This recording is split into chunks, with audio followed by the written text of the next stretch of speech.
Good evening, everyone. Donya Buding. Ah, nung nandito na ako sa bahay, inasikaso na talaga namin, o inasikaso ko na talaga. Kasi yung bahay namin ay gina-construct na walang katapusan. Nung bata pa ako hanggang tumanda, hanggang nag-retire. Unti-unti ang ginawa namin. So ngayon, ito na siguro yung final na yung sa baba, sa harap, gipatailsan na talaga namin ni Mister kasi pag nagaulan masyadong marumi. Medyo nakakapagod maglinis. Ako pa naman ayaw ko ng marumi. Gusto ko talaga malinis. So ito medyo patapos na rin ito. Pati yung mga nilagay niya na taniman ng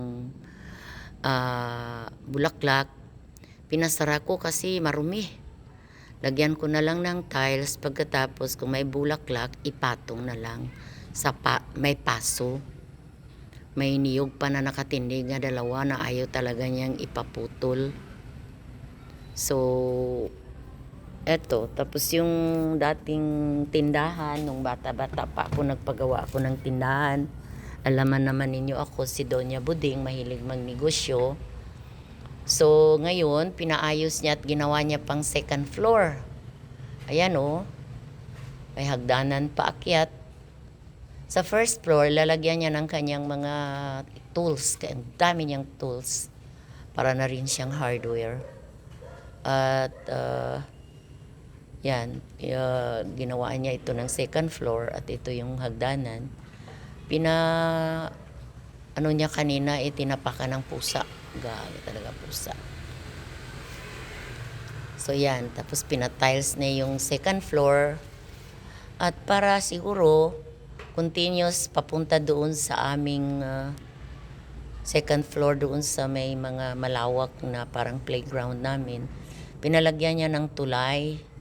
So ito may tulay, connecting. So yan na. So mahirap, hindi ka basta-basta makapasok doon kasi gilagyan niya ng pintuan at saka lock. Magsisigaw ka muna bago ka makapasok dyan. Sinikap ko na buksan pero hindi makaya. So kailangan talaga buksan ka. Ayan, kailangan buksan ka para makapasok ka sa area na ito. So tinawag ko si Nor, buksan mo ako. So ito na, yan. Pasok na ako. Meron kasi kaming gibilad na malunggay leaves. Kasi ang aking kape namin ngayon ay hinahaluan namin ng malunggay leaves. So paubos na yon. Kaya nagpa-dry na uli ako. Yan marami. Kasi may mga tanim, pati yung aking apo si Bonnie. Pinaharvest ko yung kanyang mga dahon at pinadry namin. So i-air dry pa yan para maghulog-hulog yung mga dahon hanggang sa maging crispy. So yan, hindi ko din alam pero ako hindi ko na niluluto o sinasanglag. Ano ko na lang. Yan. So sabi ko kay Nor ilagay sa palanggana at ano ito, hayaan na lang muna para matangtang tong kanyang mga dahon. Yan. Ang dami, fresh pa talaga kanina nung hinarvest ni mister niya.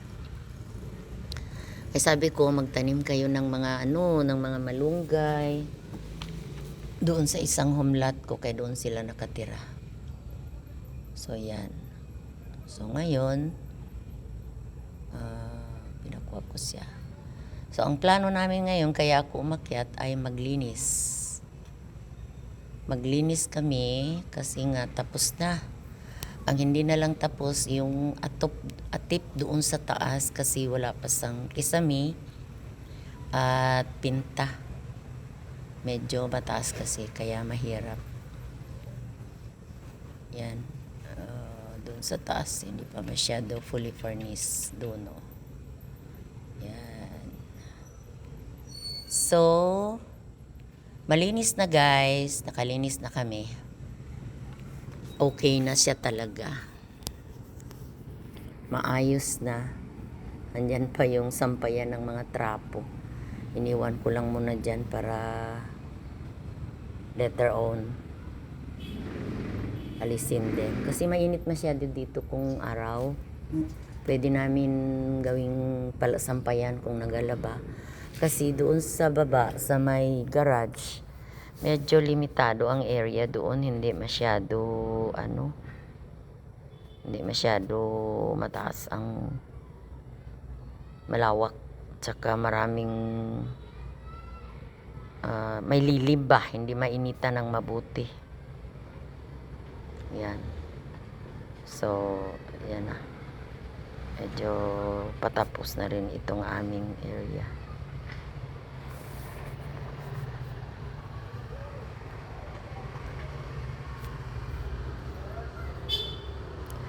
Okay guys. Pinapakita ko lang din ang aming mga project after the retirement. Pero medyo actually ito naman kagaya ng sinabi ko kanina, bata-bata pa ako, gumagawa na kami ng bahay. Siguro mga edad ko is nasa late 40s kasi nasunugan pa kami noon.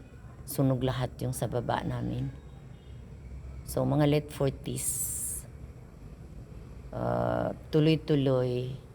Parang itong aming bahay ay ginawa kong project.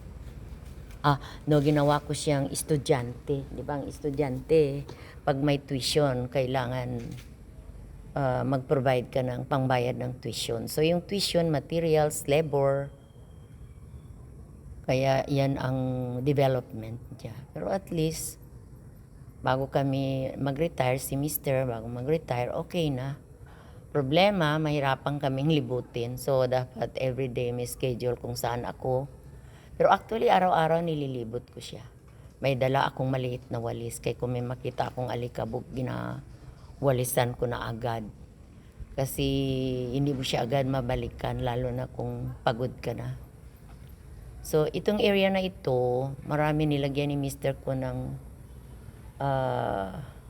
solar. Kaya sobrang liwanag. May solar siya. Medyo siya. Maaliwalas at maliwanag. So, pwede na dito magdayo kung sino yung sa mga kaibigan ko na gusto nilang imbes magpunta sila sa gym every afternoon. You are very much welcome.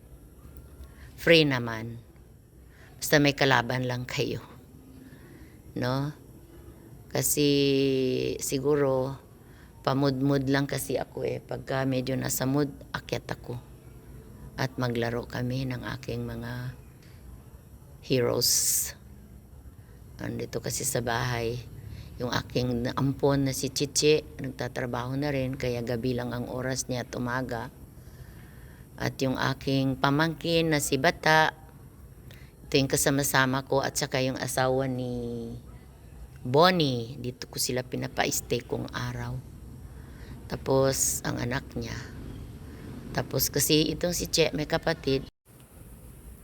Okay, so yung area din na ito, kung meron kaming mga activities, halimbawa, sugba-sugba, dito na nagasugba sila Bata, tingnan nyo.